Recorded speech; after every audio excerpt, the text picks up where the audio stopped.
I thought the game was really clean, guys. I think the first game is always a statement game, and you guys made that, so I'm really impressed. I'm really proud of how clean you played. Welcome back, League fans, to the Academy Spring Finals, and what a series it has become, with Echo Fox Academy bouncing back from an 0-2 start to bring us a Game 5, as it's all or nothing now to earn the title of Academy League champion. Collegiate, They're still hitting there? Elder? No, they're not hitting Elder. No. They back, they back. They back. Can you finish? You guys up? Can you do it? Takes down King, the tank, R2 tanky, they can't kill him in time, no goes down the trip, he might be able to save the game. Oh my God, it barely ends the Supers. Flyquest are the Academy League champions.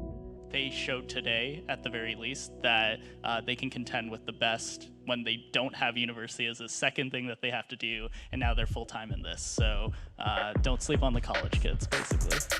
These guys, you know, we talked to them yesterday. They're all master tier or challenger tier players, but the thing that really stood out for them in their games yesterday was their team cohesion. So Collegiate is a really good stepping stone because that's really where you learn to communicate. It's probably the first long-term team that I was ever on.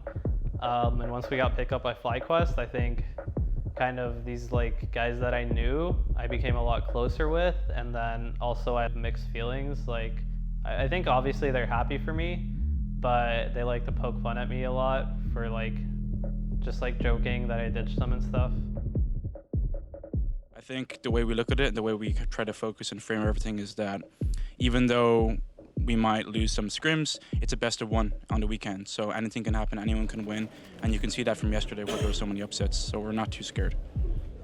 So I've casted a lot of all the Academy games. JJ has looked pretty good, so I can understand wanting to give him time, but you're doing it in a situation where you're battling for a playoff spot. So this, in some ways, indicates that they're not 100% happy with the roster. This is not like a week 8, week 9, we're in our spot, give them some playing time. This is, we're battling to figure out what's the best roster right now. On the Summoner's Rift for the first time today, Cloud9 versus Flyquest. Now, JJ played with Flyquest's Academy team this week, and we had an opportunity to ask him about his goals after the game. I just really wanted to improve and prove that collegiate players could also play in high-level games and improve to the level of LCS. I think I might not be there quite yet, but I'm definitely getting there. Stacking tier. And there's the flash. Oh no! He started fine before the flash. You actually cannot Q flash on Morgana. The Q still stuck up on the minion. Can't get anything with it. Popped out. Doesn't get to press any. That's a... done for JJ, but he's supporting doesn't matter. GG. 3 kills again in a row picked up in this fight. First turret will fall. Second one under. 0-2 now for Flyquest with JJ. We do know that they're still searching for their starting support between both him and Stun. Haven't landed on anything just yet. From the time I have seen of JJ on stage, I much prefer this team with Stunt. Anyways, you guys are also weak, but early super good.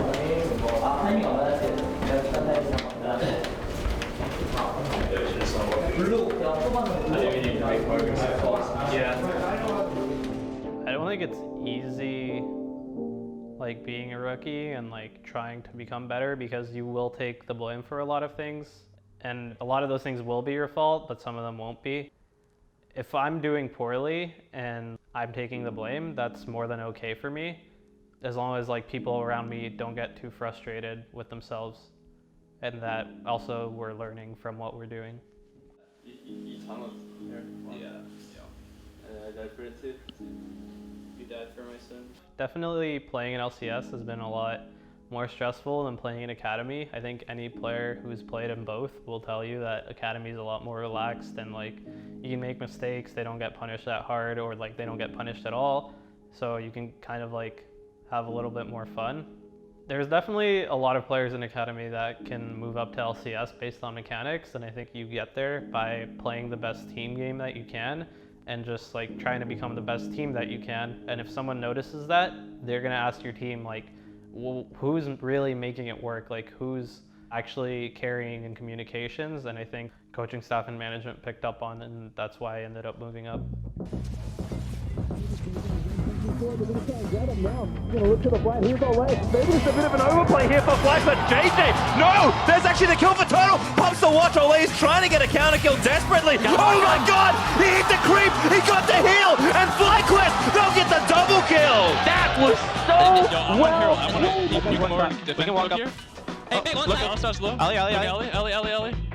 We can fight, we can fight. Slow, okay, back.